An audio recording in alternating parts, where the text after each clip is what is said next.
What if an ancient text described scientific phenomena that wouldn't be confirmed until the 20th century? Let's examine 5 claims from the Quran through a scientific lens.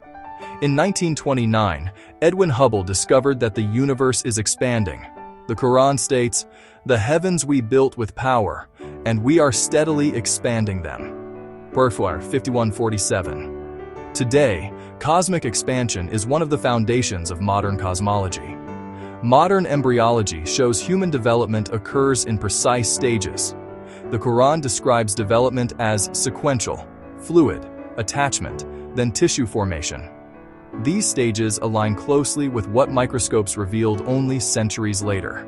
Oceanographers discovered that bodies of saltwater and freshwater can meet while maintaining distinct boundaries, called haloclines.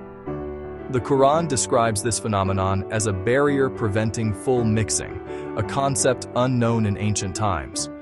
Neuroscience confirms that pain receptors are located primarily in the skin. The Quran references pain being restored through skin regeneration, a remarkably accurate physiological insight.